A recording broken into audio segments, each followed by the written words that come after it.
this is for the one who ain't never had a love, yeah. This one's for the girl who don't feel like she's enough, yeah. Yeah, yeah, yeah. This one's for the cool kid playing on the school team, crying to himself cause he never had the prom queen. Head full of wants, but they said it's just a pipe dream, yeah. This one's for the kids like me, they ain't never had one day. The ladies always turn their cheek, but they ain't let the fat ones sing. This one's for the kids like me, kept working when they had nothing. When people try to take their dreams, they stuck it to them, please don't change. For the nerds and the misfits, bullied.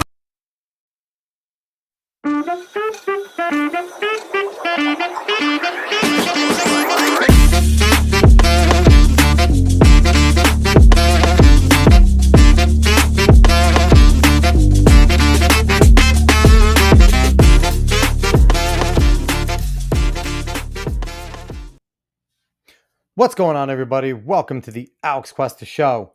How's everybody doing out there on this Wednesday, June 25th, 2025, episode number 169? Obviously, I am the man that the show is named after. Alex David is not here. This is his off week, so it is just me solo doing the show. I hope everyone's having a good night. Wherever you are watching from, Kick, X, Rumble, Facebook, YouTube, we appreciate it. As always, make sure you hit the follow button, whatever button's there that you should hit. Leave some comments. If you're listening to this later via podcast form, make sure that you give us 5 stars and everything. Nate G, what's going on, brother? Coming in here right away. 2 Rutgers players taken in the top 5 tonight. I know. Having Dylan and Ace taken is awesome. I wish Sean Marks would have done something and jumped up and gotten Ace Bailey, but instead they settled for Igor Demon, who can be a good player, but we don't know. He has high upside, but also can be an absolute bust. But I digress there, so I appreciate you always as watching, Nate. So we're going to jump into the fun stuff pretty quickly. Last week's show, we had a good time. Dave and I talked to Master of the TDS, co-host over at Gothic Therapy, and no, he does not have Trump derangement system. It is a Trump derangement syndrome. It is a Yu-Gi-Oh! Type of thing with TDS. But we had fun talking all sorts of different cultural stuff and all that thing. So that was a really good time there. Before I bring in my guests, I want to talk about something that is more personal because it has to do with my alma mater. Now, if you look right behind me, you see Manchester back there. I was a singlet. I've been a proud Manchester Hawk alumni that's over in Jersey for a real long time. And for a long time, I ran there. I coached there for a little. They have proven time and time again that they do not know how to do things the right way. They have passed over good coaches for crappy ones, and we've seen the results, and they've done something like that again. Nepotism is a problem in a lot of things, but it's even worse when it comes in a position where you have qualified candidates, very qualified candidates. And we've seen it again, where a new AD was selected. Our AD for a long time at Manchester, Keith Lister, announced his retirement, and a new AD was selected. And he's a full and total outsider. He is related to a former superintendent who was not a great one. And he was selected over incredibly qualified candidates. One who is basically, he was a student, an athlete, a coach in the building, and has been successful away from them and is the most qualified candidate there. And the town and everyone loves him. He's a part of the fabric. You have another one who is one of the most winningest coaches in the buildings for over 2 decades and would be an incredible athletic director as well. And another one who has been a coach and teacher in the building for a decade and also incredibly qualified over this other individual who is from a district that has nothing in common with Manchester, knows nothing about our culture, but maybe I'm the one that's wrong. Maybe this is our culture. Maybe our culture is not actually dedicating doing what's best for the kids in athletics, because we've seen time and time again self-sabotage when it comes to these things. So I'm over Manchester athletics. I still love some of the coaches there, still friends with a lot of them. My advice to them is get out, leave. They don't have your best, they don't have your best in mind when it comes to the board and the administration. They don't. We have amazing coaches there, but you need to leave. Go somewhere else where they support you. If you're a young and talented coach, teacher, don't go to Manchester. Just don't do it. I'm over this high school and this system. If you're a talent, if you have a child who is talented, send them to Monsignor Donovan, a private school, CBA, pay tuition to go somewhere else. Because until Manchester Township Board of Education and Manchester Township in general decides to make the best decisions for the school, for the area, for the township, instead of just the ones where it's completely reliant on nepotism. And we've seen this time and time again, and they fail terribly because they have no idea what they're walking into. We shouldn't support them. So we're betrayed constantly by Manchester Township. And, I'm away from there now, being all the way up here in Poughkeepsie, New York, and I'm happy at this point. But yeah, so that's my piece. I'm a little pissed off there because once again, Manchester Township has failed the community. The board has failed the community. So with my tirade done, I want to bring in our guest because this is a good note where we're going away from the crap. We're going on to something good. Because my guest today, I talk about my local, where I used to be over in Manchester. This is going to affect me where I live now in Dutchess County in New York. And this guy, he's a young guy. He's incredibly talented. He's been very successful politically already. And I think that when all is said and done, he is going to be somebody that we're going to see in Congress one day. We're going to be seeing sitting in the Senate doing great things. And when it comes to that point, I'm going to still have the show and I'm going to be poking him, being like, hey, come over here and get back on the show and give me some cool stuff from Washington. So without further ado, let's bring him in. He is Will Truitt. He is the chairman of the Dutchess County Legislature. He represents Hyde Park, Pleasant Valley, town of Poughkeepsie, where I'm at. And he is the candidate for Dutchess County Comptroller. What is going on, Will? Alex, it's an honor to be on, brother. I appreciate you having me. And I hate to say it, I haven't seen your show before, but I'm going That's to okay. start tuning in every week. Your intro is killer. I love the intro. That's freaking awesome. I mean, you're a busy man. You've accomplished more in your life than I think I ever have in terms of politically and things like that. Like we're both, Marist Red Foxes. We're both alma mater from Marist, Yes, sir. and you took a much different route than me jumping out. Um, I want to start with that right away. I want to get your history a little bit because Yeah. instead of like, everyone else where they're just like, I'm going to go get out of college. I'm going to go live in my parents' house, get a whatever job and hope I could do something in my major. You were Yeah. like, I'm going to go and turn a blue area red and go and Yes. win an election in an area where nobody thought a Republican could win. So, tell us about yourself. What did you study at Marist? Number one, and Yeah, number two, so I'll yeah, go get a for it. little bit deeper into it too. Yeah, For any of your viewers, if anyone's heard of the town of Hyde Park, obviously you're familiar with Hyde Park. We're your neighbor to the north. yep, I'm born and raised in Hyde Park, and my father was the police canine handler for the town, for the police department. So I grew up in a household where my dad was very involved with police work. Uh, our German Shepherds, the police dogs, were my pets growing up. So I got nice. to, that was a pretty cool experience growing up my whole childhood. And my mom was a stay-at-home mom. We very modest means, didn't Yep. really have a lot of money. And I went to FDR High School right in town. Hyde Park is the hometown of Franklin Delano Roosevelt. Mhm. God bless him. I don't agree with many things that he did, Oh, but he's one of the worst presidents in the history of this country, and that's yeah, he but has set us up to unfortunately be a society that really depends on government and having big yes, government. And I ran at the age of 19. I said I want to get involved. crazy. I was a student at Marist. I had Yeah. just graduated from FDR. I couldn't afford to go away to some big fancy school or anything. And Marist, as you know, is a very expensive school, very good Yeah. school. Yeah. But I didn't have to pay to live there. I commuted. So I commuted back and forth from home, 5 minutes, 10 minutes down the road. And I started with a political science major, Mhm. along with business finance. So I had a double major, finance and political science, because I wanted to have my feet in both. I love politics; it's a passion of mine. I've always wanted to get involved, but I really didn't care for the teachings that I had in my freshman year and in some of my poli sci classes. So I thought, you know Yeah. what? let's get away from the political science, stick with business finance, and I added accounting in there as well. Well, I mean, and Uh, you got to enjoy, one thing that Marist has that a lot of people, and this is going to kind of be a Marist infomercial real quick. You got yep, to enjoy Hancock Center and their little mock stock exchange they have, which I think is really cool and something most schools don't have. yeah, And it's one of the newer buildings, maybe not anymore. It was new when I was there. That shows how old I am. But it yeah. was a brand new building when I was there, and you got to experience some of that. So I think like I was always jealous of people that got to be in there because Hancock seems like a pretty cool spot to learn in. It's an incredible campus, and dude, the new building that they built there, the new Dyson Center. Have It's you seen that? incredible. It's beautiful. I went inside of it once when, we Yeah. went to go talk to, the young Republicans in there, Yep. and I would have gotten lost. It's gigantic. Unbelievable. Huge open concept. You can look up and you see all the floors above you. It's just beautiful. It's awesome. And I didn't get to witness that because I wasn't there for that. That was after.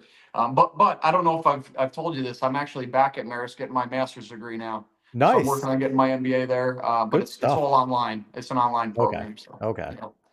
But to get back to my time at Marist, my freshman year, I reached out, being that I'm like, I don't really want to do the political science as my major. I reached out to Mark Molinaro, who was our brand new county executive at the time, a young man himself, and eventually became a congressman. Yep. But he was brand new to the county executive's office, and I reached out to him. I said, "Hey, I would like to get involved, learn more about government," and he took me on as an intern for a year. And so I learned from him how county government works. Mhm. Dutchess County, where we are, is 300,000 people. We have about 300,000 residents in about a $600 million budget. So we are a pretty good A sized lot. county. We're no Westchester, but we are a very big, significant county in New York State. So And kind of explain to other people because I don't think yeah, many states like I grew up in Jersey. We don't have county government in Jersey. It's yeah. something that's pretty unique Mhm. and it has some different rules. So can you give a quick little caveat? What does the county government level do in terms of how that works? Because we know local, all like the local ordinances and laws really play into effect state, Mhm. but what does county necessarily do in terms of that hierarchy? Yeah, and that's what's interesting, right? So a lot of people don't even know what a county legislator does. Hmm. Most people, when you're thinking of government and who you're voting for, you often think about your town board, your town supervisor, mayor, and then you Yep. go immediately up to the state government. You think this is my Hmm. state representative or this is my congressperson. County government is like that in between. We're here to provide services to all of the towns within our county. We have 20 towns, 2 cities, and 8 villages in Dutchess County. So, as the county government, we provide a lot of core essential services like our Dutchess County Sheriff's Office, because we have many municipalities that don't have their own police department, Yep. because police departments are very expensive for local Hmm. towns. Yeah. Yeah. Obviously, a big town like the town of Poughkeepsie has its own police force. My town of Hyde Park has its own police force, but there are a lot of towns that don't. And so we provide, obviously, police services through our sheriff's office. We house a jail facility here in Dutchess County. So obviously, we have to intake those that are breaking the law, to keep our community safe. But we also provide a lot of other services, really critical services. Like we have the Department of Community and Family Services. It's where our residents can go to get benefits if they're on hard times, they need assistance. We have a lot of senior programming, a lot of veteran programming. Um, we do a lot with our county roads. We take care and maintain of highways here in Dutchess County. So So we offer a there's so whole host much. of Yeah. things. Yeah, Yeah. so it's like and if you're a New York resident, that's something that you really need to consider because when we think of our taxpayer dollars, I don't think a lot of people consider that where it's going into the county. And that's where you guys fall in importance too, right? Because that's where how are our taxpayer dollars being spent? Are they being spent responsibly and going to needed services or are they going to big national agendas that have no business being in our county, state, local level, which Yeah. I've told people on here I'm running for town board in the town of Poughkeepsie. So it's like one of the things that I'm going to try and do at that micro level is kind of ward off a lot of these federal things that I'm going to call a spade that the Democrats are trying to bring in. Very much they're trying to bring in a lot of federal things and I feel like that's a good buffer where you're allocating funds towards things that are going to affect the constituents and the things that are important to us in general. Yeah, and as conservatives, we believe that the smaller levels of government know better what they're Yes. doing than the bigger levels of government. Dutchess County and our legislature and our representatives at the Dutchess County level know what's better for Dutchess County than the people up in Albany in New York Yep. State who are just trying to mandate different programs and different things upon us. So we stand our ground. Obviously, we're a Republican majority county. But interestingly to that, and I'm sure we'll talk about it a little bit when we get to the campaign, Yeah. but there are 16,000 more registered Democrats in Dutchess County than Republicans. So it is a county that has significantly shifted to become more blue, but we do have a Republican majority here. We have a Republican county executive, and as I'm the chairman of the legislature, because we have a majority of Republicans. And I think that's because we've done such a good job with this county that we win Yes. over a lot of Democrats who vote for us because they see what we're doing and accomplishing at the local level, and they want to continue on with that. So what you're saying is we need to get a former guest of ours, Cliff Maloney, on here who did PHAs. He knocked for during the Trump election. He knocked on 500,000 doors in It's Pennsylvania. So unbelievable. we need him to get into Dutchess County, and we need Scott Pressler to jump in here Yeah. to come over here. And I think part of both of their plans is to go to Jersey first, because I think Mhm. they see Jersey as a good ground. I do think they both want to come into New York because I think New York has an absolute area where we need to get more registered. But back to you. So you intern with Mark for a little bit. Yep. And so then that springboards you, right? Because now you start to see not just county government, but the inner workings of government itself, correct? Yes, yeah, exactly. And at that age, 19 years old, I didn't know what county government was either, really. I had to get involved and start working over there at 22 Market Street in Poughkeepsie at the county office building to Yep. actually know what the county government does, what the executive's office does, and what the legislature does. Because at that point, I don't even know that I realized at that point that I had a county legislator, in all honesty. And so after working in the executive's office for a year, I learned, okay, we have a legislature, and in the seat that I represent, which was the Hyde Park in the town of Poughkeepsie, my representative was a Democrat, which I don't hold that against him. But what I held against him was he had been involved in government for a long time, and it seemed like he had forgotten about the true purpose of serving, that you're the voice of your residents, that you have to be active in your community, you have to Yep. keep a strong presence out there and really engage with the public. And I didn't feel he was doing that.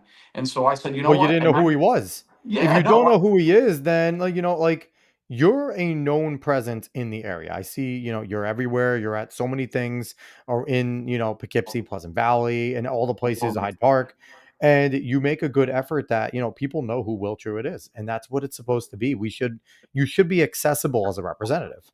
and this was a Democratic district. Yes. So this was a seat that was held by the Democrats for a decade prior to me. And my town of Hyde Park, which is most of the district, that accounted for about 75% of the votes. Yeah. It was unanimously Democrat. There wasn't a single Republican on the town board, town supervisor, judges. It was all Democrat. And so I said, you know what? It's an uphill battle, but I'm going to give it a shot. And I don't think a lot of people took me seriously. They thought this kid's running. God bless him. He's not going to win. But I went out, I knocked on everybody's door. I talked to all of my neighbors, Republican or Democrat, independent, whatever they were. I said, this is who I am. This is what I stand for. And I would love to have your vote. And I promise you I'll represent you well. And we went on to beat the incumbent by 10 points. Well, this is what drives me crazy about Republicans, right? We so often just give up on seats. We do Yeah. this and Yeah. we sit there. And a perfect example, we wanted to mention it, but it was the New York City upcoming mayor race. Yes. Yeah. As Republicans, obviously me and you are going to be in campaigns. So it's going to be, but we're going to have to do our best as well because Curtis Silva was the only one stepping up to the plate in New York City. There are so many other people I wish would have ran in New York City that I think could have been good, but I think there's so many people that are scared because they have a political resume already and they don't want to lose. Yeah. And we just saw that the primary went towards a out and out legitimate communist, open spoken socialist communist in was it Zoran Mom Mamdani? dying. Yeah. Mamdani. We might have to get used to that name because he's probably going to be mayor. He just Yeah. beat out Cuomo. And Cuomo's probably going to run independent. Current mayor Eric Adams already said he's running independent. And this is where us as Republicans, we need to smell blood in the water. We need to be sharks here because it's we need to get behind Curtis Silva as much as possible.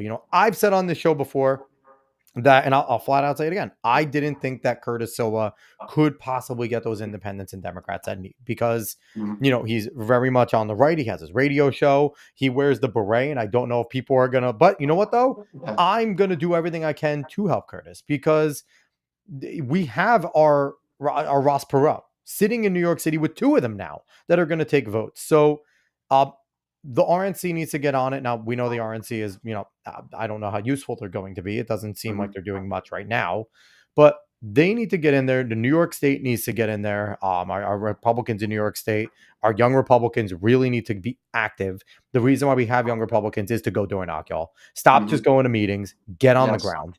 Yeah. Um, we need this to happen, and we need all the Republicans at all the colleges and universities local there in the city start getting out because this is a winnable race for Yeah. Republicans with three leftist candidates running.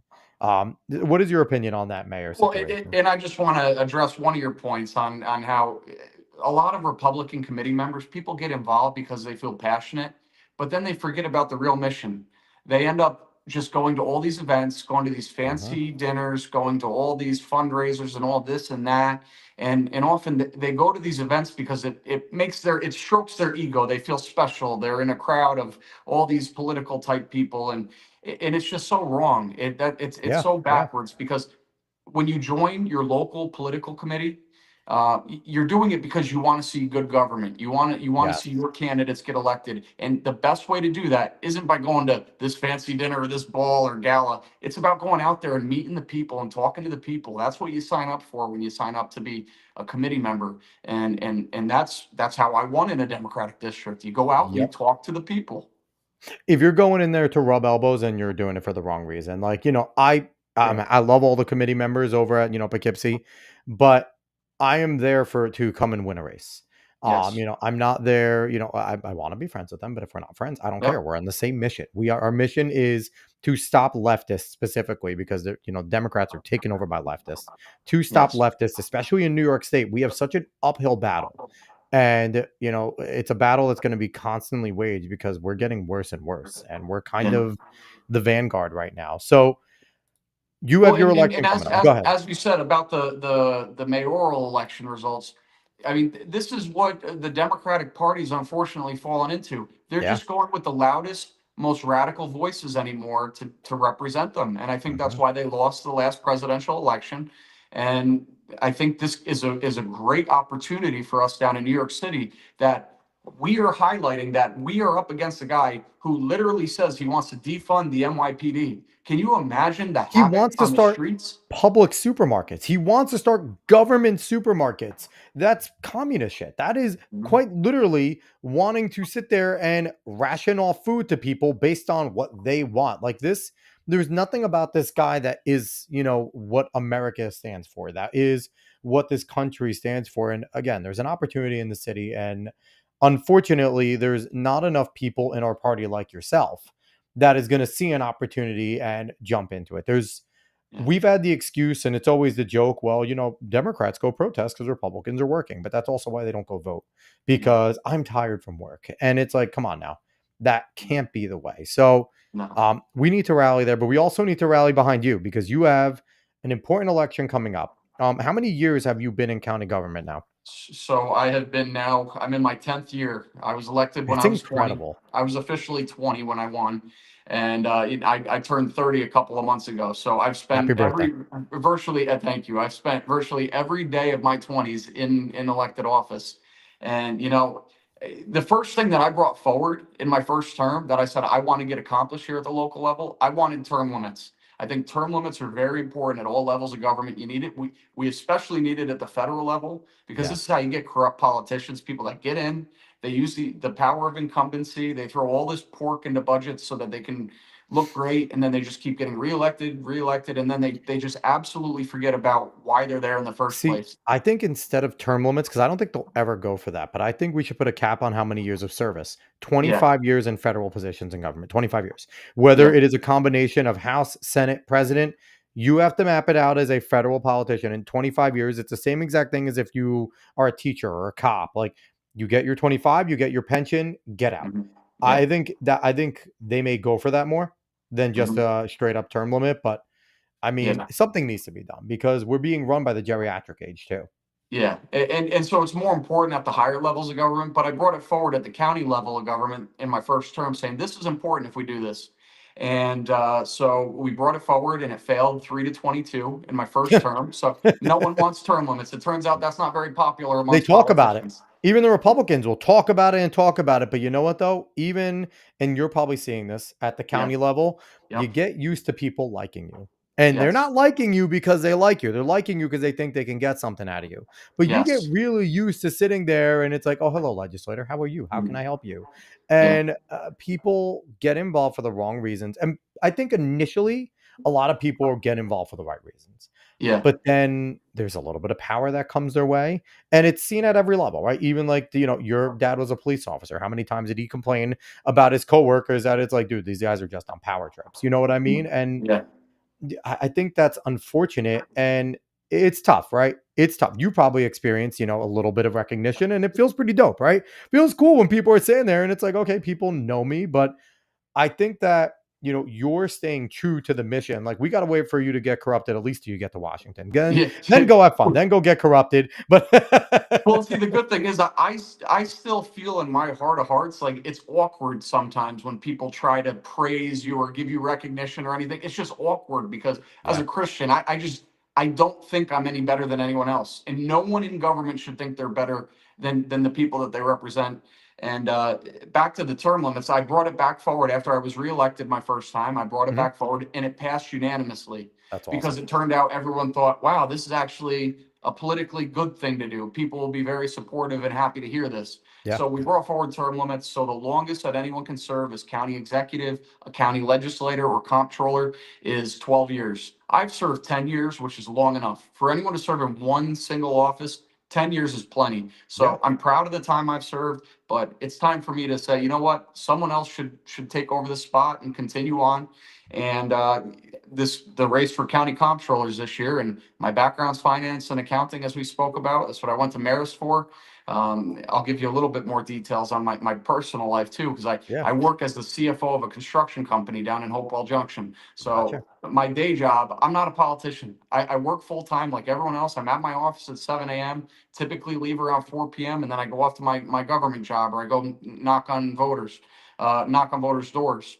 So I believe that we need someone that has that private understanding of accounting and finance in this role of comptroller, and it's up this year. And I've served my 10 years in the legislature, so I'm ready to take on this new adventure, I guess we could say. And I'm going around the county, and I'm saying I believe that I'm the best option to be your next county comptroller. So why comptroller? Again, explain to people that maybe not know what does a comptroller do because people know, okay, legislator makes laws and executive makes sure those laws are followed, right? Like, people know of certain branches because we learn about the three branches of government, but comptroller isn't necessarily a branch people are taught about. So what does a comptroller do and why are they a valuable piece and asset to those that are working in, county government or any level? Yeah, and it is I guess, kind of a confusing position because not all counties and not all governments have a comptroller. Some call it their treasurer, Hmm. and it's not always an elected office. But here in Dutchess County, it happens to be. It's an office of about a dozen auditors, and as the comptroller, you are the chief auditing officer for the county. You are the one who helps oversee the finances of all the monies coming in, the monies going out, making sure that it's being spent the right way. And as I said, we have a $631 million budget. It's a lot of money. It's That's a almost a ton of billion money. dollars. Yeah. Yeah. And so you need someone who understands the principles of accounting and is an ethically good person and independent, because this is not a political office. Although it's an elected office, you don't go in there and you don't set Democratic policies or Republican policies or initiatives. You go in there and you make sure that the money's being spent the right way. And I have full faith in myself with all my experience. Even though I'm only 30, I've been working a long time in this field now. It's what I specialized in school, and I've worked in county government for 10 years. So I know all of our county departments Yeah. inside and out. I know our partners in nonprofits around the county, and I know I'm the right guy to be there to be a partner for them and make sure that we're spending money the right way. Now, you said something about that, it's not a political position, but Yep. we know everything is political now, right? Yes. So, how important is it that we have the Republican majority? for us to have a Republican as comptroller to potentially check anything that's going on. Because if we have a, Democratic executive, then they might be, trying to sway certain things one way or another, where there is certain powers that executives have to use certain monies and things like that. And God forbid the county government becomes Democrat, right? As much as it's non-political, there is certain values to having that check there just in case, or having you there if the Republicans do remain power. And now we could then make sure that the money is being properly allocated through you. And they, so as much as it's non-political, we know, as we've seen, especially in New York State and especially at the state level, national, every level that Democrats get in, the comptroller will have a very political position. If it isn't you, if your counterpart, a Democrat, gets in there. So as much as it's not political, from your experience in county government, just explain how important it is to have an honest comptroller there. Maybe not even necessarily, because there is some. I'm not going to poo-poo all Democrats at the local, at the lower level. There are good Democrats. Yep, They're absolutely. becoming less because they're very politicized. They're very much more national. And there's people on the right that are far too national in their thinking when they get to smaller things. Yes. But just how important is it to have that honest comptroller to maybe check everybody when it comes to money and things like that? Yeah, well, honest and hardworking is also very Yes. important, because you have to have Yes. someone who's not just going to show up to the office every now and then and sign their name on all the papers and say, "Oh, the auditors in the office did all the work." You need someone who's going to go in there, is going to roll up their sleeves and get to work. That's what I've done my entire life.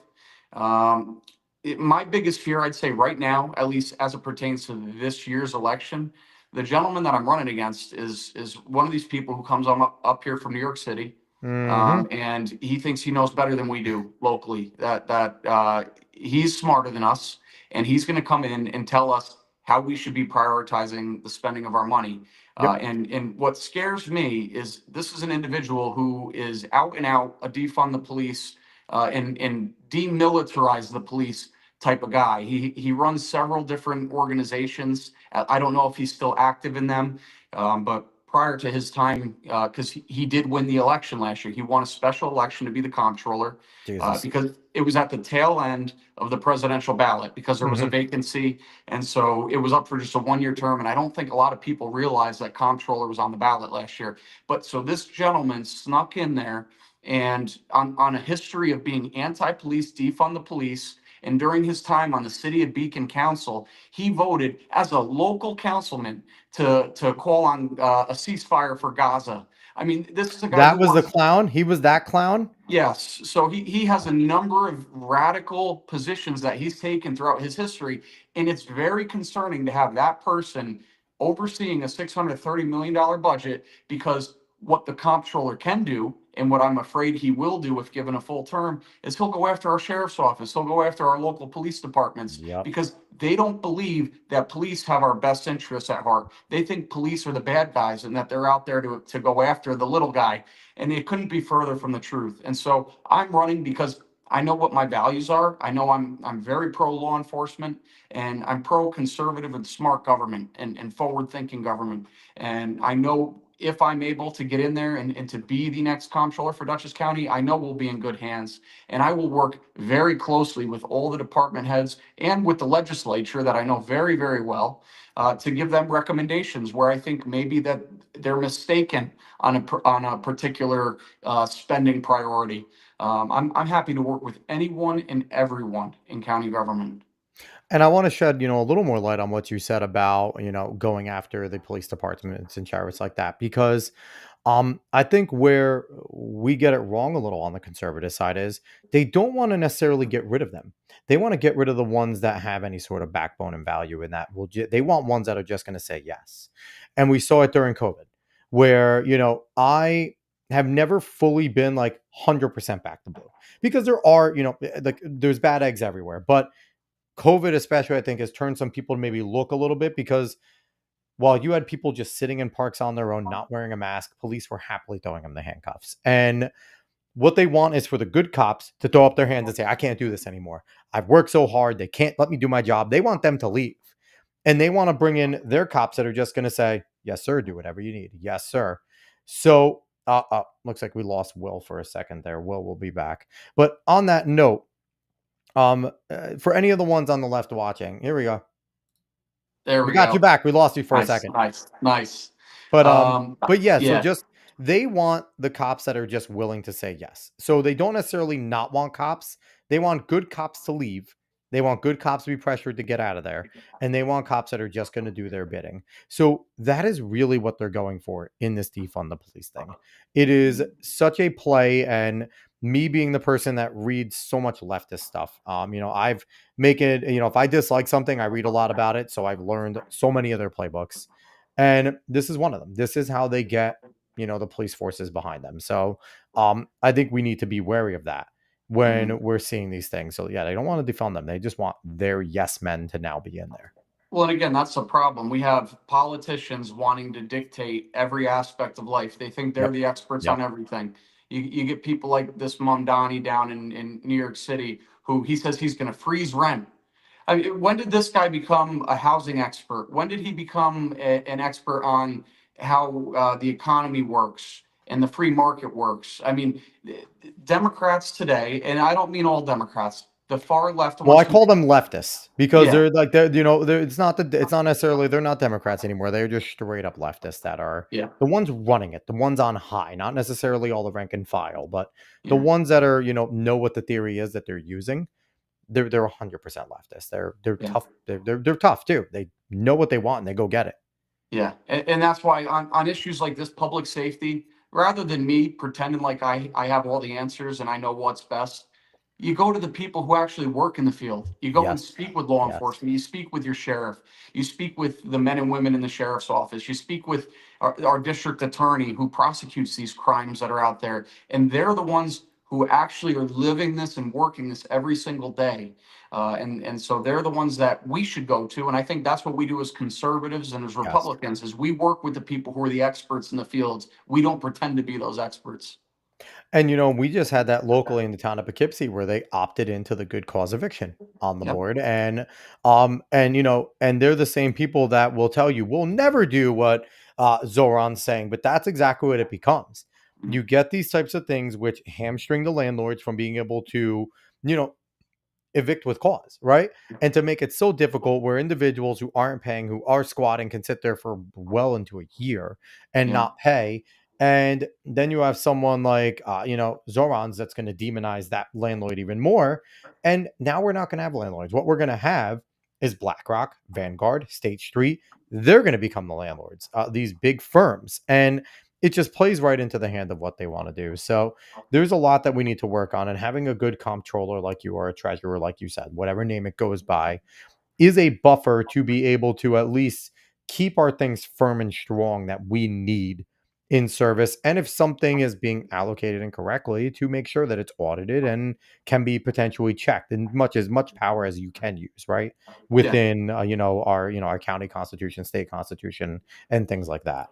And my message has been, if it's not broken, why are we trying to fix it? And right now we have a county government. Dutchess County has the best, highest bond rating of any county government according to the S&P in Awesome. all New York State. We have over $90 million in fund balance, which that money sits there. God forbid we go into a very difficult economic time, so we don't have to go raise taxes and lift everyone's property taxes up. We have this fund balance that we can turn to if we need it in a bad time. So we are very strong fiscally as a county. We're doing very well. And so, I'm proud of my 10 years of service and I look Yeah. forward to continuing that on into the future. Which is gonna happen soon. Yeah. All the economists are saying like we are heading towards another bubble burst. Like that is how economy works, and we are heading towards another recession, whether it comes within this current term that Trump has or in the next president. It will be soon, and having a buffer like that, like you said, and I don't think we do a good enough job as a county government in what you just said. We have $90 million saved Mhm. so that when this does happen, it's less of an if and a when, because again, Yeah. economy happens. The county's not going to be the ones raising taxes on you. We will not do our part. The state may, your local may, but don't come to the county because we have buffers here. And I think Mhm. that that's an important message. I don't think enough people realize of what you guys are doing. And I think that that's absolutely something that is messaging that up and down the board that the Republicans in the county need to be hammering now is, hey, look at what we have. Look at what we've done. Keep on electing us. You want that to balloon to 100 million? We need to get back into power. Mhm. And we've operated very lean, very conservative. We It's operate awesome. within our means. We don't go out and spend on crazy initiatives that we can't afford. We've been able to reduce the property tax rate in Dutchess County all 10 years that I've been a legislator. That's Property amazing. taxes at the county level, when you get your property tax bill every year, the county portion has gone down every single year that I've been in office as a legislator. Great. We prioritize trying to make it a little bit more affordable here in Dutchess County because, as you said, costs in New York State just keep going through the roof. And 75%, on average, 75% of tax bills go back to your local school taxes, and school taxes are going up Yep. every single year. Every year by a lot. Even if it's only 2%, 3%, they're going up, and it's felt very strongly by our residents. And so the county portion is only about 10 to 15% of your tax bill, but you know what? We're going to do what we can to keep it as low as possible and try to make it as affordable as possible. Is it legal for a county to get rid of their property tax, or is that something that New York State doesn't allow? Because I know Florida, Ron DeSantis is flirting with getting rid of that. Mhm. I know the state will never do it. But is it something where you guys could do if you wanted to, or is it like a no? Because I know there's always some barriers and things in terms of like that. Is that something you guys could do if you wanted to, or not? I would have to look into that further, but I don't think it's feasible. About Yeah, 100, so out of our $630 million budget, about 100 million of the money that comes in is from property taxes. gotcha. We have prioritized making sales tax the primary generator of revenue for the county because guess what? About 30% of all sales tax dollars that are coming into Dutchess County are from tourists, people from Yeah, outside of Dutchess, 100%. because we have a beautiful county, a Oh my historic God. county with so many different great landmarks, sites, and parks. So a lot of people come here to visit us and then they spend money here. And then when they spend money here, we collect that revenue through local sales tax. And then that just goes to get reinvested back into our community through our sheriff's office, through tourism. Ask Cold Spring and Beacon all the stuff that they get when, for the Yeah, mountains and people hiking, all the city people come right up there to do it and they spend a ton of money in those areas. yeah. So about 260 million of our revenue comes in through sales tax. Gotcha. And a point I'd like to make, because my opponent made a post about this today, actually, about the sales tax rate here. The sales tax rate in Dutchess County, the local share that we get is 3.75%. So I don't know what your listeners have for what counties they live in or where they live, but our sales tax rate here in Dutchess County overall is 8.125%. 4% of that off the top goes right to New York State. 3.75% comes back to Dutchess County, and then 0.375% goes to the MTA to fund the MTA system. So the 3.75% that we collect as a local share, it's among the 6 lowest sales tax rates in all New York State. Almost every other county is at 4% or higher. We only take 3.75%. So not only are we reducing property taxes, but we have a low sales tax rate.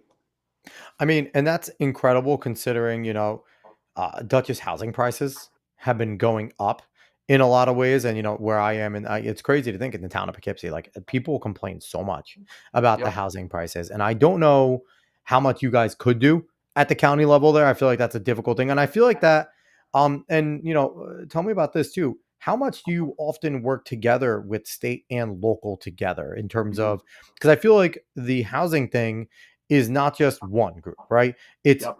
every group, all three of you need to work together in order to figure something out. And that comes with, I guess, difficulties, right? Because you have a Republican majority. Mhm. Obviously, Albany's very Democrat, and you have to deal with the different locals and how they handle it. So, Mhm. um, I can imagine that's an incredibly difficult thing for you guys to tackle, right? And obviously, you Yeah. probably hear about that from all your constituents as well. Yeah, and I can give you a very relevant, perfect example of that. So I don't know if you saw, you probably saw because it made big news here locally. Back at the very beginning of this year, there was a local martial arts studio where the martial arts instructor, it turned out he had been molesting children Yep. that go there, that attended his school and looked up to him as a teacher. And he had molested several children there over the course of several years. And it turns out, we found out that at the state level, the state has mandates on mandated reporting and background checks and different laws on all these kinds of different small businesses. But there's a loophole that carves out facilities such as martial arts studios, and tutoring facilities, and they're like dance studios. They're all carved out to not have this mandated With our background youngest checks. kids there. Exactly. And so we can't affect that at the county level, or at least not easily. New York State can easily, with the swipe of a pen, say, we're eliminating this loophole. They are included, and you have to have background checks and mandated reporting at these facilities. So New York State could much easier solve this problem than us. We would have to go through a whole new process, set up something here in Dutchess to have. We've considered it and we've looked at it, but we have reached out to our state representatives, the Democrats, because they control the state government. They're the ones who can get these on the agenda up there in Albany.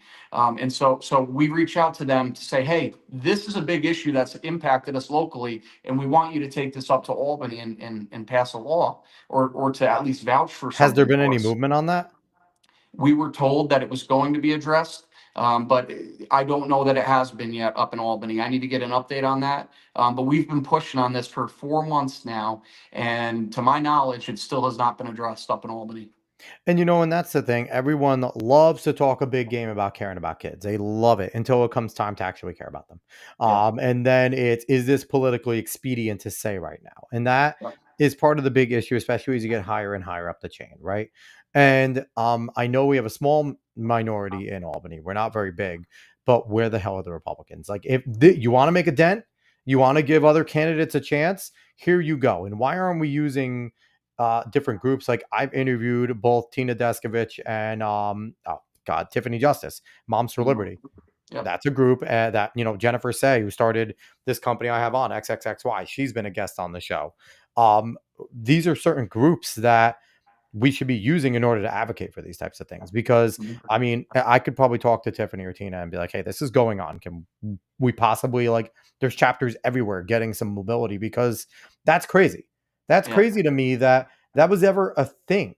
Like, who thought that it was okay to not require background checks when our youngest and most vulnerable? And I mean, parents trust everyone. Like, my daughters go to dance. Yeah. And I don't leave there, but I do trust that the instructors there have their, best intention and things like that. And obviously, if they're minors, that's a very different thing. And a lot of minors are employed at these places. They use a lot of high school kids and things like that. And kids that came up through the system teach. But for all the adults there, absolutely background check. Yeah. Yeah. I mean, it's that's just common sense.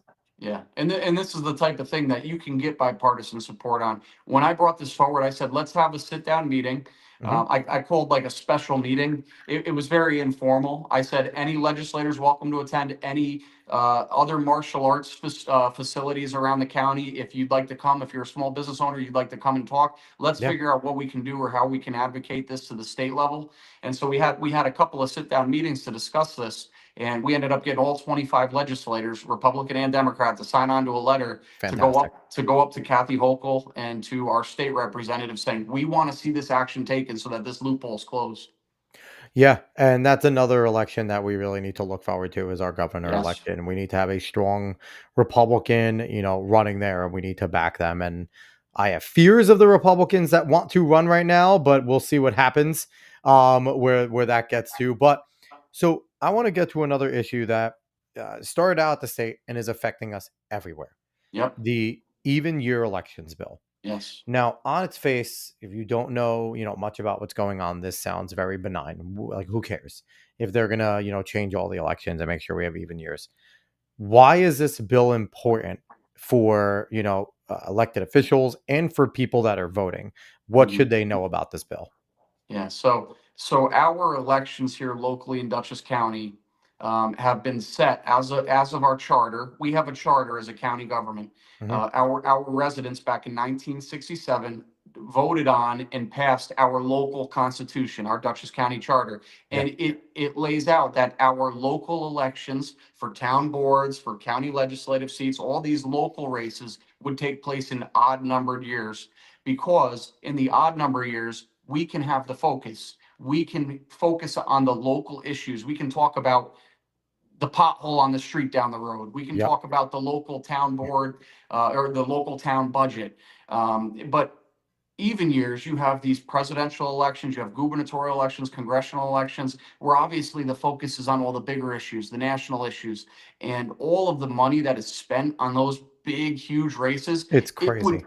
it would drown us out as local candidates. We wouldn't even be able to get out there and have a platform in the even years. Well, the genius Democrats, leftists up in Albany, have been pushing because they want to have the local election years at the tail end of the even year ballots because they realize that in odd years, when the voters come out and are focused on local elections, they're voting Republican because Republicans are doing a damn good job at the local Yep. level. And so their process on this is if we move these local elections to the even year, then people are going to come out that hate Donald Trump and want to vote for Kamala Harris, and they're going to vote for Kamala Harris, and they're going to vote Democrat all the way down the line, and then it's going to install these Democrats into power in the local levels of government. So it's a clear agenda by the leftists up in Albany. And the big issue, I think, is that, a lot of conservatives realize, and the powers that be at the leftist realizes, their ploy and their whole entire political ideology is driven off emotions, which is Yes. why they can connect so many local and national things together because they just play on the fact of, well, don't you want to be a good person? This is what the good people do. Where the Republicans are looking at it, and it's like, essentially, the way I look at it is the leftist theory is like the child, and the conservative theory, if done well, is more of like the adult, where the leftist is like, I want candy every day, and the adult's like, you can't have candy every day. Yeah, And that's it. Like, we slap their hand and say no. But, absolutely. if you get enough children together, they can overrun an adult. And Mhm. that's exactly what we see going on. And I think that's, like you said, it's part of the issue. Now, I feel like we also need to prepare as Republicans that Albany's going to push this through. Like, it's pretty Yeah. much they have majority, what they want, they do, and that's a huge problem. But um, we talk about it, we need to inform ourselves, but I think we also need to gear up, and I think we need to start being better about, okay, let's play the national game then. Let's Right. also try and link up with it, right? Because the national issues are popular for a reason. So I think we also need to, brainstorm, maybe not here on this podcast, right? But brainstorm ways of, instead of going, oh, shucks, they won. Let's just keep doing what we do. And if we get smashed, oh, well, it's like, no, okay, they Mhm. want to play the national game. Then let's do it because we obviously can win the national game. Donald Trump has won. We have presence nationally, we have half the country. So I think that we need to, fight, let this out in the open, put daylight on it. But Mhm. being New York State Republicans, we know what the result's going to be, right? Yeah. So then we also need to gear up to figure out how we can connect national issues to our local level while still promoting what we do locally. I think Mhm. that's got to be the next step forward, and it's tough, right? It's tough, but Yeah. so are politics. Politics are always tough. They're not And easy. yeah, and it can be seen as controversial. A lot of people don't want to stand up and fight back because they see it as, oh, if we sue New York State, it's going to look like we're making this political. But the political nastiness of all this is what New York State did by Well, trying they to don't want to be bad guys. They don't want to be yeah. called names, and it's like, screw that. We've been called names for our whole lives. Yeah. Accept it. So when I became chairman last year of the legislature, I said I want to get this on the agenda as soon as this went through. I said I want Dutchess County to be able to look at having a lawsuit and going after New York State and saying you're violating our local constitution. And so we did just that. And of course, it went along party lines. Our Republican majority supported the bill, Mhm. and the Democrats voted against it. They all claim that, oh, it's better if the elections are in even years because more people vote in the even years. Well, I think the solution here is we need to motivate people to come out and vote in the odd years too. It's Yeah. not about, oh, well, more people vote in the even years. No, we need to get more people out to vote in the odd years when we're focused on the local issues. You know what? Maybe a compromise will be, and I don't know how well we'd be successful if we got local national. Be like, okay, even years in June. Yeah.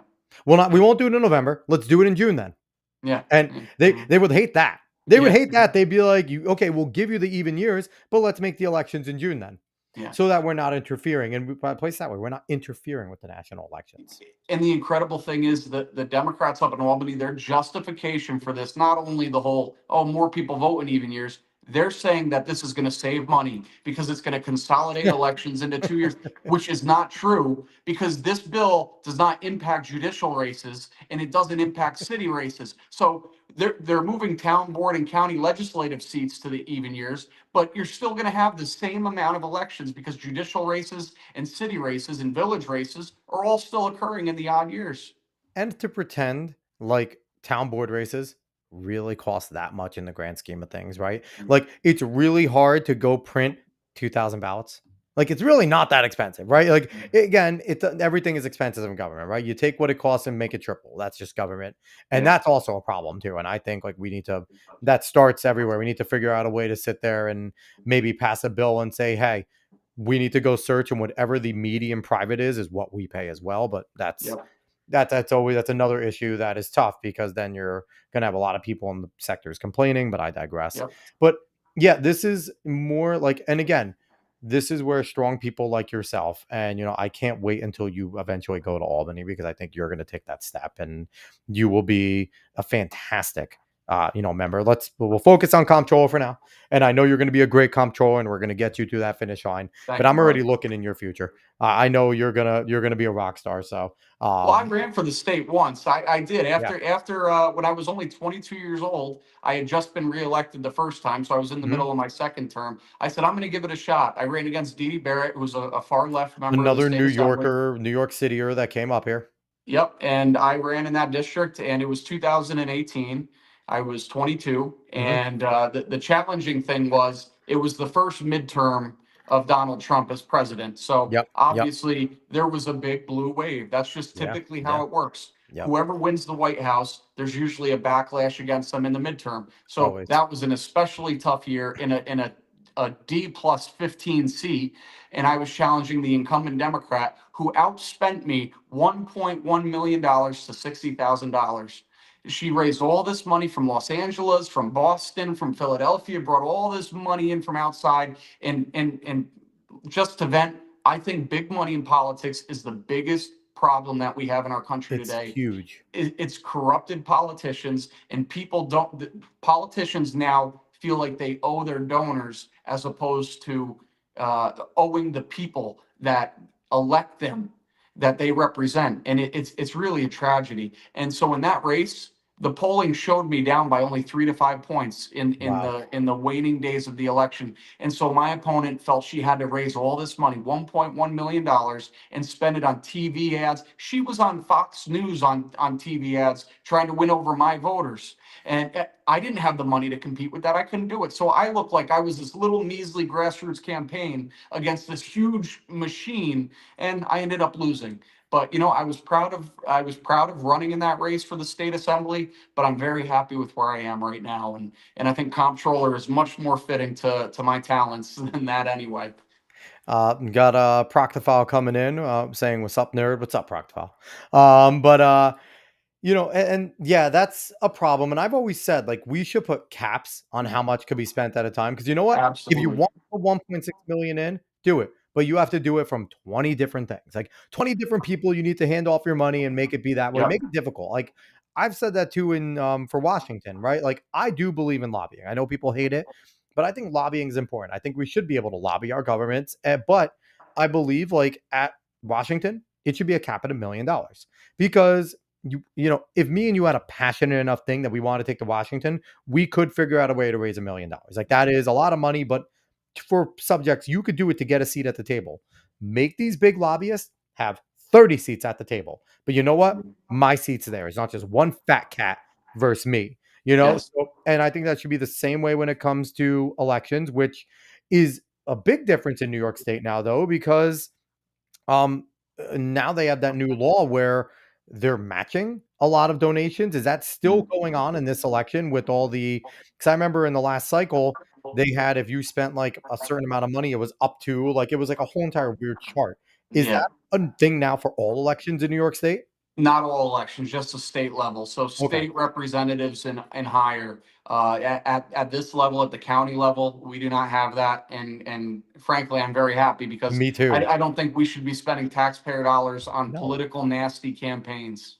Yeah, no, and I think that's so it's not at all what it's meant to do. But again, Albany, Proctifal coming in saying, ignore me. This sounds at least halfway serious. I'm just here to show some support. So Proctifal, this is Will Truitt. He's running for the Good to county that meet I you, live man. in, Dutchess County, New York. He's running for comptroller here. He's been a member of the county legislature for 10 years. He's the chairman there. He's a great dude.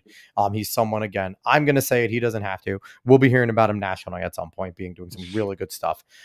He's young, he's awesome, so we will get him there. That's But fun. yeah, no, so there are so many things. We could definitely have like 8 podcasts about all the nonsense that goes through Albany, and you're probably much more connected to it because I can imagine you guys pay attention at the county level to see what Yeah, is trickling down to you because everything they decide trickles down. So I yeah. could imagine. Are there any other things that either you see coming down the pike in Albany or has happened recently that has affected what you guys are doing that we should know about? Well, they just got out of session, so they're done for the year. They're not going to be passing any more bills this year. So Good. basically, what's happened this year's over, and then we'll look forward to next year and see what happens next year. But obviously, Kathy Hochul is going to be laser focused on her reelection, getting back in there as governor again. And I think Dutchess County wants to see a new governor. I think Yes. most people, at least the majority of the residents of Dutchess County, despise Kathy Hochul and believe she's doing a bad job because she is doing a bad job. Yeah, and we need a good, strong Republican challenger. Like I really thought, like we had 2 strong ones with Mark Molinaro. I thought he was, did a really good job and came up short. God, I thought Lee Zeldin had it. I So really like close. He Lee. was he was Um, that close. Lee's so good. He's doing great in the Trump administration as the EPA administrator. But it's like I know we're potentially talking about Elise Stefanik. I know Mike Lawler's obviously interested. Mike Lawler's doing a lot of things out there. But we need to, one of them needs to announce it. And it's tough, right? Because they're both in tough spots because it's such a slim majority in the House where can we truly lose Elise Stefanik or Mike Lawler? Like it's really that, like, is there somebody in the state to step up that and it's tough too because in the legislature in Albany they're all hamstrung because they can't get wins. Mhm. It's really difficult in New York State, and I don't know if we need Donald Trump Jr. Where you at? Eric Trump, someone, another like come here and run New York State. Like I think that would be something, but yeah, we need a big win over in governor. We really do. And I think both Elise Stefanik and Mike Lawler are very good candidates. And whichever one of them becomes the candidate, assuming that it's going to be one of the two of them, we need Yeah. to make sure we find a good replacement for them to run for their House seats so that we can maintain those seats. And Mike Lawler, he is a very impressive politician. I mean, he has won uh, blue seats time after time now. I mean, he sort of came out of nowhere. He's always been involved in government, especially down in Westchester. But he ended up running for the state assembly in a blue district across the Yeah. river, and he won. And I think it shocked a lot of people. And then he said 2 years later, I'm running for Congress against Sean Patrick Maloney, who was the head of the DCCC in a blue seat, And and he won. Sean Patrick Maloney was being groomed to be a presidential candidate. So it was like he was very much so that was a shocking win. Now, listen, with Mike Lawler, if he does run, I will support him. I do have my issues with Mike Lawler in Congress. Yep, me too. I am not I will say flat out, I've never personally, I think I met shaken Mike's hand once. We never had a true conversation, but I do have some issues with the things that he does in Congress, the way he votes. But God, he'd be so much better than anyone that they have on the left. So if it is Mike Lawler, he will have my, I'm not a blind supporter. I will still be critical, but he will have my full support in terms of winning this election. I will do what Totally I agree. can to get him there. Yeah, and to your point about being a blind supporter, I think that is awful. As a Oh, Republican, I have never been a blind supporter of no, anyone, and Mike Lawler is a good example. If you asked him, he would say, "Yeah, Will Truitt's a jerk over something," like because I have called him out on certain things. I've called absolutely. out my party. I've gone after people within my own party and told them they're wrong on Well, different things. I'll flat out say right now, the fact that one of his standing points on the big beautiful bill is a salt tax, something that benefits me, I hate. I don't think the salt tax should exist. I Mhm. hate the salt exemption because all that is bailing me and you out for not being good enough at turning the state red. Like it's like I know the salt exemption benefits us in New York and California. I hate it. I hate it so much. Mhm. Yeah. So But but but but that's my point on going back to comptroller. yeah, I'm running for this because I'm not afraid to stand up to my party too. I'll yes. stand up to anybody, and that's the beautiful thing about not fundraising a lot of money because you don't Uh-huh. owe people anything. So you can go in there and you can be an independent voice and you can call out the bullshit when you see it. But speaking of that, real quick, while you don't owe people, I want people to pay for you to get there, though. So I want everyone, if you can, go to, I'm going to put it on the screen down here, www.truittforcomptroller.com.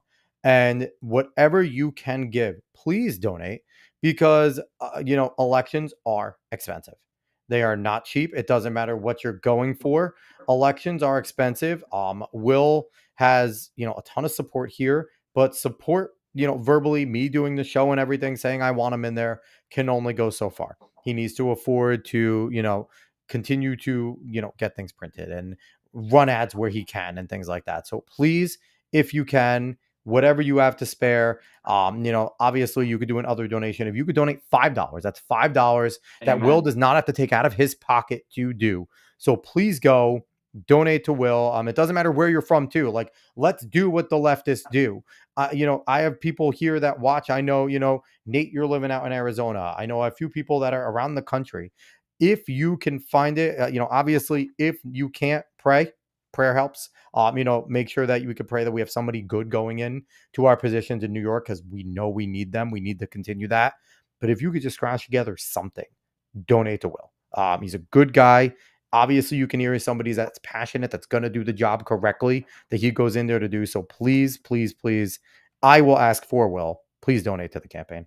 Thank you, Alex. I appreciate it, man. And I will be outspent again. I've been outspent in every race I've ever run in. When I first ran for county legislator when I was 19, 20, I was outspent 25,000 to 3,000. And then after I won, I was like, you know what? It wasn't about money. It was about going out and meeting the voters. So my first reelection, I only raised about $1,000, I think. And then my subsequent three elections, I raised $0 because I'm like, you know what? I'll just pay for the palm cards out of my own pocket. I'll pay for it myself.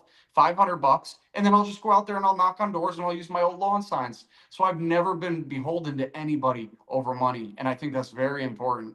It is. It is very important. But yet again, small business owners, comptroller is incredibly important to you guys. If you are a small business owner that believes in what Will's trying to do, I mean, he's going to protect you. He's going to help you. He's going to make sure that your money is going to the right place that's going to benefit you and all your constituents and the people you serve in your communities in Dutchess. So they're our biggest weapon in any election, small business owners. They are the best grassroots donors we have because they can scratch together usually a little more. So, so please, make it easier on Will. Will's going to do it. He's going to work his ass off. Make it a little easier on him. If you can even get the $500 so the palm cards can be paid for, that would be nice. Yeah. So, and believe me, I use them. I am out there door to door every single day, meeting the voters and talking to the people, introducing myself, explaining what the position is and why I'm running. And I'm getting incredible support. I feel really good. But obviously, you always run like you're down. So I'm running like I'm down, 100%. and I'm out there working hard. Yes. Politics is only one if you're always you always play like you're losing. And that's the way you have to think about it. So, last thing I want you to, really talk about is what's the importance of, say, somebody's listening outside of Dutchess. Maybe they are Westchester, maybe they are Putnam, Orange, something like that. Why is Dutchess County important to continue to thrive, to continue to stay as a red legislature and be kind of a buffer? What is the importance of Dutchess continuing to function properly? We have a very beautiful county. Anybody that has not been here, I encourage you to come here. I mean, from the walkway over the Hudson to Yeah, Vanderbilt and Hyde Park, to all of the different colleges we have here, no matter how you feel about a place like Bard College or Vassar College, which are very left leaning, we have some great gorgeous colleges schools. here. Marist College, this Yeah, Culinary Institute. We have so much opportunity here in Dutchess County. And it's not just in those sectors. We have incredible farmland here. We have so many different opportunities in Dutchess County to attract families to come here. We're a county of 300,000 people, but certainly we would love to have more people come here and live in Dutchess County and call it home because it's a beautiful place to come and raise your family, send them to school, and find good work here. I just feel so blessed that I've lived here my entire life because you can't control where you're born, but I truly do feel fortunate and blessed to have been here and we have done such a good job, I feel, as Republicans leading this county. The last 10 years I've been involved, and even before that, I mean, the last time the Democrats had a majority in the legislature was 2008, 2009, right at the backlash of George Bush and the recession that we went into. Yeah, And when the Democrats took over for 2 years, they only had it for 2 years and then they got kicked back out. They increased property taxes in Dutchess County by 11% each year to pay for all their ridiculous spending. And so that's what we saw under Democratic leadership here. But aside from that, during the times Republicans have led Dutchess County, we have made this such a beautiful, attractive place to be and affordable. And that's why we are thriving. And it's why people want to come here and spend their money here. And I think we need to continue to elect Republican majorities. But of course, we're happy to work with our Democratic colleagues. I've always been happy to work with 100%. them. But when it's on only when it's on something that's going to benefit the residents. I'm not interested in getting into national political debates. No. I enjoy talking about national politics, but in my role as a county legislator, I am so focused on just what's happening here locally. We need to stay with our eyes on the prize here. What can we do to make Dutchess County a better and safer place to live, especially when you have politicians up in Albany making it that much more difficult for us? So, real quick, Random Acts of Animation saying, howdy, y'all. What's up, Random Acts? And so, I want to get a little less serious here because we talked a lot of hard local politics. We Yes. talked a Yeah. lot of Yeah. that Yeah. stuff. Yeah. So, you seem like a man who doesn't have much free time. No, I You don't. I work full don't. time and you're really involved politically consistently. Like, Yep. what does Will Truitt do to have fun on his downtime? Like, when you have a moment to breathe and let your hair down, what Yeah. do you do? I love baseball. I'm a huge Mets fan, so I love Ooh, I might have to whenever the kick you baseball off. season. I know. Yeah, I know. But I love sports. I love basketball. And interestingly, I'm a Celtics fan for basketball, Oof. which I get a lot of hate for that. So in my downtime, when I have a free evening, I love watching either the Celtics or the Mets. Uh, They were looking at trade offers for either Jalen Brown and Derek White today. which is crazy. We already got rid of Porzingis and we got rid of Drew Holiday. And I'm hoping that's all we're getting rid And of. Tatum has a torn Achilles. Yeah, so next year's not looking so hot. No, like what? Like Yeah. you get you to shop around the Finals MVP of 2 years ago. Like, are they really looking to blow it all up? Like, what is Brad Stevens' plan here? And Derek White's actually pretty affordable. Derek White's I very mean, affordable. Jalen Brown is on a max contract, so his is very expensive. I understand, but I think he is the core of the team. I mean, he is so important to the team. I cannot fathom them getting rid of him.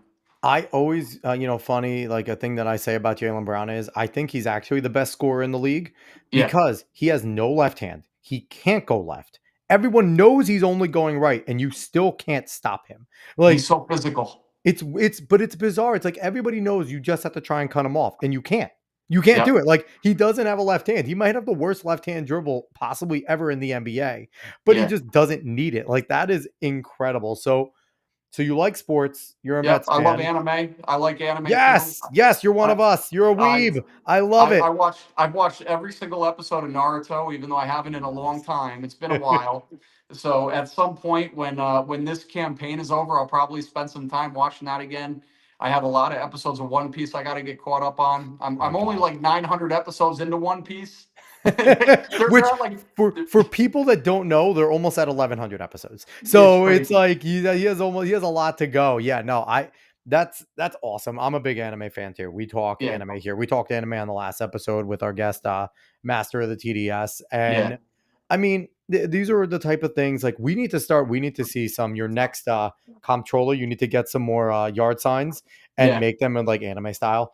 Just Oh, like that would be amazing. Yeah, and I still can do that this year. I you could get a few of them made. You can get it in like kanji, like from like Dragon Ball, like for Yeah, like that's awesome. But yeah, so and I think these are important things to do for people to also see, like, be like you're a real person too, right? Like oh you have yeah, things, you have enjoyment. Like, yep. do you also read manga? Are you a manga reader? Because I No, read them. I never got into that. I think it's just because I didn't have the time. I'm so busy, and I've been busy Well, like nonstop for 10 years. I feel I will like. hook you up with a manga reader for your phone so that when you are on your downtime, you could just be sitting there and like swiping through manga and they'll be like, Will, you looking up something? It's like, no, Yeah. actually, I'm reading Black Clover. Like, like, no, actually, I'm not. Did I see was Death Note in your opening? Did you have Death Note in there, or No, was that I Dragon Ball have in there too? Dragon Dragon Ball starts, the middle one, that's Black Clover. Oh, I haven't seen that. For some, Oh, Black in Clover is the so good. Flash, I thought it might be Death Note, which would have been pretty freaking awesome. See, I like the beginning of Death Note. I Yep. like when it's Light versus L. Yes, and then Once they the ruined it. twins come in, the twins are just a stupid, it's so dumb. I hate the twins. I think they ruin it. I think the end of Bleach, like the current one that they animated, the 100-Year War, I Yep. hated that in the manga. Yep. So it's like I haven't even watched it. I heard the animation's gorgeous. Yep. But I mean, the new Demon Slayer movie's about to come out with the Hashira. Like that looks amazing. Mhm. Ah, my God. So real quick, Proctophile coming in here, yelling at both of us, calling us nerds. And which is funny because Proctophile is a Which we are. gigantic nerd with us. Well, here's the thing. What Proctophile knows is that there's a joke that we started to make that he's actually a follower of Master of the TDS, and I'm very happy he came back. I'm happy you're here. But Yeah. I don't know if you ever heard of Rising of the Shield Hero. It's an anime. No. They made 3 seasons. Proctophile is going to yell at me that there's only 1 season though, because the other 2 have been very mid. So Okay. it's a joke. There's only 1 season. Proctophile says, "Grow up and read Berserk like a man." I have read Berserk. Before Miura passed away, I've been up on all of Berserk, and I'm waiting for them to finish it. Because they are going to. And Random Acts of Animation, and not a real person. I don't read manga. Sad. Well, you can always start. Okay, Random Acts. You can always start. So that's really cool. Are you a comic book person as well? Do you like comics or? No, weirdly, I never got into that either. I grew up watching Toonami. If you remember Yes, Toonami on yes. Saturday nights, that was the best stuff. I absolutely loved that growing up, and it just got me hooked. Studio Ghibli, I love Studio Ghibli. All the So different good. Hayao Miyazaki movies are amazing. Did you see the new one, Boy, Blue Heron? I it I was did not see that one. It fantastic. looked amazing. I need to watch it. It really is. It's special. Proctophile saying 100-year bruh, 1,000-year blood war. Exactly. I hated it that much. I forgot the name of it. I confused it with an actual war, the 100 Years' War between Britain and France or whatever it was. And Proctophile yelling at me, there is only 1 season. Yes, there is only 1 season. But yeah, no, and that's the thing. It's cool to see. And I think that will also help us as conservatives Yeah. because us young conservatives, we're not afraid to embrace some culture. Oh yeah. Where a lot of older conservatives are like, if it's not John Wayne, I'm not going to watch it. It's like, come on now. Like, they're like, we like the Passion of the Christ and we like Westerns. It's like, there's more to that. Yeah. Right. And like, I'm not afraid to watch things made by leftists, even if there is a little bit of leftist messaging in there, like it used to be. It used to be subliminal. You used to see it, roll your eyes, but then there was a good story. Yep. Now it's the whole story and the whole message. Like it's miserable. Like I hate what current culture has become. Have you seen any of that trickling in county-wise where they're trying to bring cultural things that are against our like kind of like norms just as Dutchess people in general? Not And is really there too is much. there as much of a way to do that at the county level either? Not really. I mean, we had I don't know. There isn't really too much that has trickled in here, at least that I've seen. I know it happens at the really at the local level It does. It's in towns terrible. like like the city of Beacon, town of Rhinebeck, which are obviously are dominated by the Democratic Party. Which Mhm. God bless them. That's what they've elected. That's what they want. Yep, you But get what you vote for. countywide, I think we've been pretty good. We've stayed the course. And certainly, if I thought something was being done that was radical and bad for our children or anything that could corrupt our people, then I would certainly speak up against it. Are there any other weebs amongst you at the county Republican level? Are there Are any there other any other what? weebs, anime followers, like weebs, like nerds, like Oh, you got to uh, find out because I feel like no, the coolest thing would be if you guys do like a Republican County anime convention. Like, I would love that, but see, I'm the youngest one. Everybody else is quite a bit older than me, at least 10 years older than me. And I don't think many of them follow anime or anything. I think I'm different in that sense. I think a couple of my Democratic colleagues actually did like anime, at least from the last term that I served with. So it's like, you know what? I'm happy to talk with anyone about this. This is just real life stuff, what we enjoy. Who cares? Let's not talk about politics. Let's talk about just simple things, you know? that could I be an think that's aisle good. crosser. That's an aisle Yeah. crosser. That's a bridge builder is Yep. talking about these things that we like. And I definitely want to introduce you to all the other people that I like on YouTube, like a lot of conservative like Yeah. streamers and things like that like the same things we do because I feel like Yep. you would truly enjoy watching their content and things like that. We got to get you some more downtime stuff. We got to figure out I know. when you're kicking your feet up something to do when you relax. Yeah. But I think you're going to win this race. I think you're going to kick Thanks. some ass. I think that um, the more people that hear you speak, the more people that connect with you, because now obviously you're going for all of Dutchess County, not just Hyde Park, Poughkeepsie, and Yeah. Pleasant Valley where you represented. Like this is now a much bigger thing, Right. and we need a coalition. We need more people that around the county that want to help you, because there's Yep. no possible way that you can walk to and see every You single one of our can't. constituents. Nope, It's it's not impossible. possible. Nope. Are you going to do any rallies, any meeting up areas, like anything in the near future that you want to talk about that we can have people come out to? For sure. And I've had a couple so far. I had my campaign kickoff back in February. We had a huge crowd And I'm turnout. sorry, I'm awful. I didn't go to that. It's all good, man. It was over at Crew, Yes, yes, in the town of in Poughkeepsie, and the capacity in the room I think is like 150. We had almost 200 people there. The place was swollen with people. It was Jesus. amazing.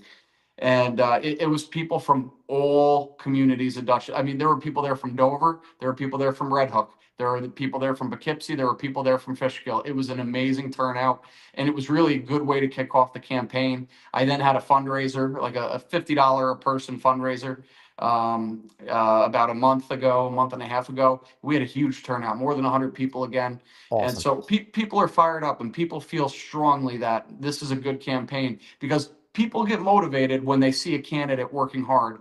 When Yes, you they have a do. candidate who's just kind of like here and there, they show up, they're not very energetic. Who's going to get enthused by that? You need someone who has a lot of energy, that's passionate, and is going to go out there and work hard. So it's a campaign that people can believe in, and that's what I've been trying to put out there. I'm willing to sacrifice this year of my life, put everything on the line, and run for this office and make sure that I win by working hard.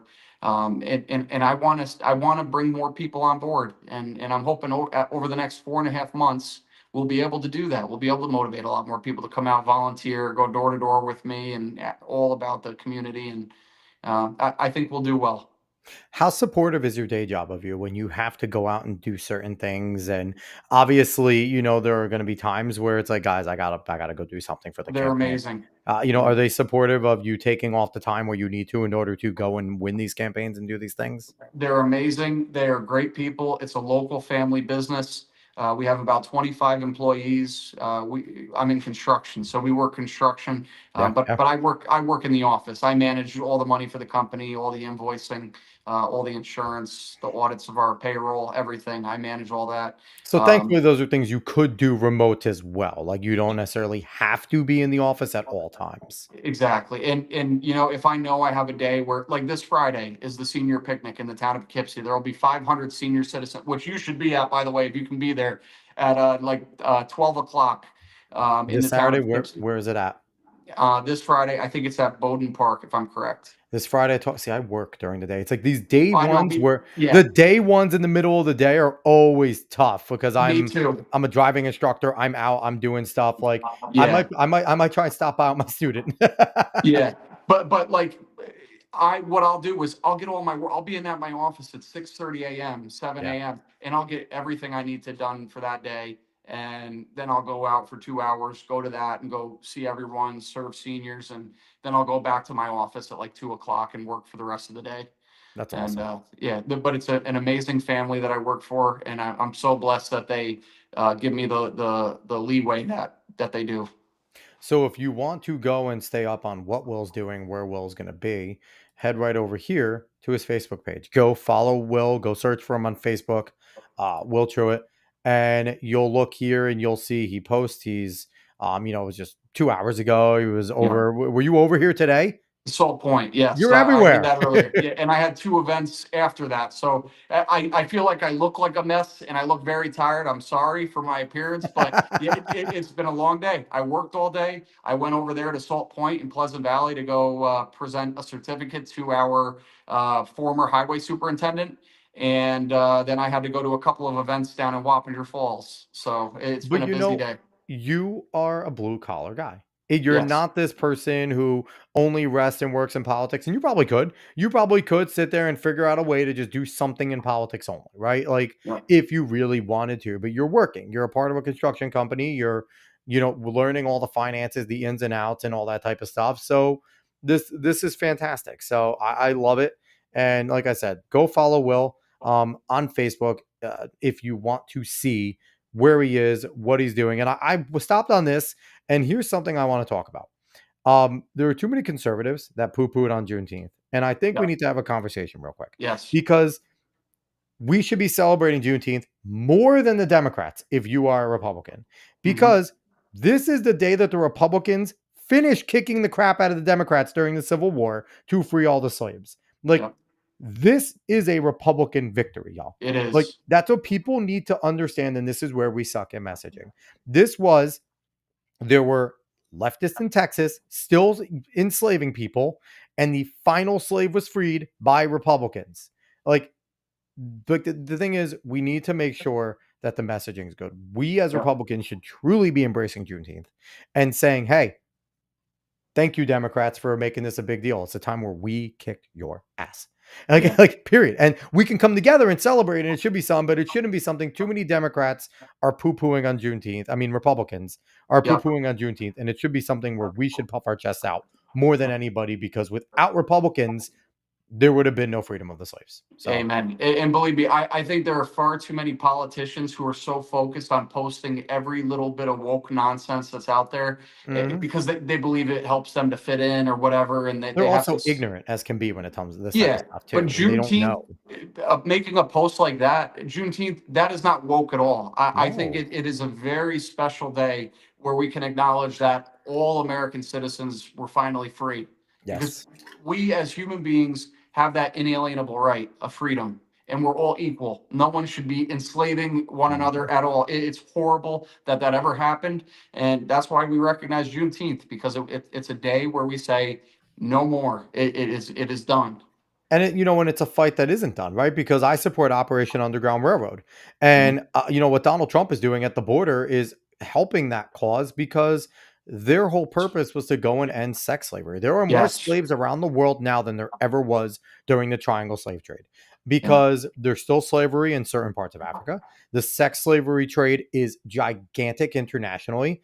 And, being an abolitionist has never stopped. It still goes on. So Yep. it's one of those things where, we need to keep fighting. We need to keep spreading the awareness about it. And I just had to stop at this because I think there's too many people that are like, oh, Juneteenth, that isn't a, no, it is a holiday. It's one that I wasn't mad when President Biden was like, hey, let's make this into a national holiday. Do I think we need a full day off for it? I'm tired of all these days off federally and Me stuff. too. Me too. But there were a lot of businesses that stayed open, and it's fine. If you choose, I think we need to, what Joe Biden didn't do right is he Mhm. just declared it a day, but there is nothing really celebrating it, right? Like, we need to figure out a tradition for Juneteenth, even if it is just like, hey, get together with your friends, get together with family, like you do on Memorial Day. It's a typical Memorial Day thing. Yep. You get together with family, you have a barbecue. Like, we need to figure out a way to make Juneteenth something where we actually celebrate it. Because right Mhm. now it's just something that people are like, oh, I don't know. But Proctofile asking, can we rename that holiday to Freedom Day or Emancipation Day? Juneteenth just sounds dumb as hell. I mean, I get it. It's a traditional name, and that would be something potentially that we could look at. But I mean, hey, there's Mhm. plenty of dumb things that we celebrate, right? Like, Yeah. so I don't know, but that is a point that if you don't like the way it sounds, but yeah, Yeah. I just wanted to note that. But yeah, everyone, make sure go follow, Will's Facebook page, and if you want to stay up on where he is, what he's doing, this is the way to do it. And he's always posting up all the good things that he's doing. So, Will, I appreciate you coming on, man. This was plenty Alex, of fun. thank you, brother. I really appreciate you having me on. I look forward to watching your show more regularly, and Thanks. I would love to come back on right before the election, towards the end of October. If you have I'm any here for time, it. I would love to Yep. come back on and give an update. I have time for you. So hell yeah.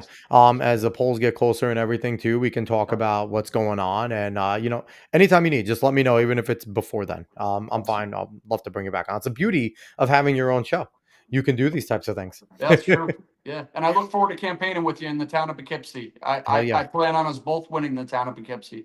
Absolutely. I plan on winning it as well. I'm not going to do an election to not go win. I'm No. planning on winning. I'm planning on going in there and making some changes. And Good I'm man. excited when my candidate finds out about my podcast and tries to point out things that I say so I could just smile and say, yes, Yeah. that's exactly what I believe. Mhm. Everyone knows what I believe. What do you believe?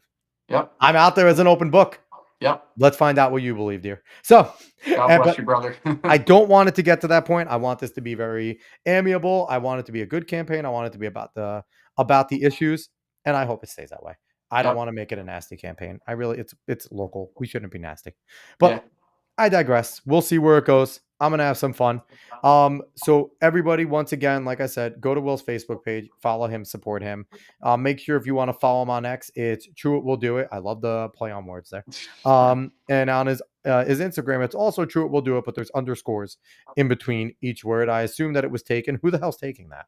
No, I think you had to do underscores on Instagram if I remember right. I don't Maybe think you back could in the put a day you space. used to. Maybe, Yeah, I you don't can't know. put a Yeah. space. You can't put a space. Yes, Yeah. that's true. Yeah. And once again, I'm going to bring it back up real quick because I think it's important that people do donate. Real quick, just one more time before we get out of here. Go to trueforcomptroller.com.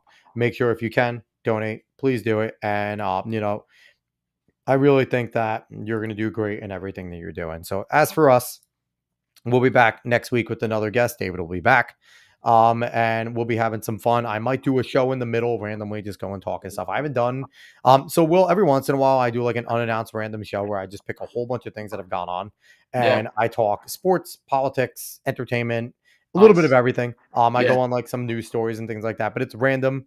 And I know the people that follow me will just like kind of hate that I jump in randomly, but I'm sorry.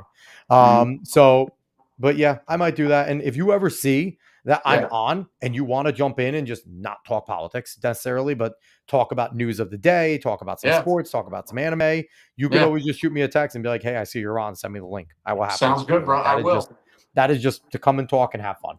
Yeah. Now, I'd I love do that. curse more in there, and I am a little bit more in my hair That's down, fine. so I don't That's know fine. if you Yeah. want the public to see you with I a don't care. psycho like It's all me. good. But but yeah, so there's that. So we'll be back definitely next Wednesday with a guest, and he's a repeat guest, and I'm pumped to have him on. But yeah, so everyone, thanks for watching wherever you're watching from. Do your due diligence, 5 stars, follow, all that good stuff. Thanks for everyone that commented. Nate, you're always hanging out. We appreciate you. Random Max, Proc the File, all that good stuff. So yes, everybody, thank you.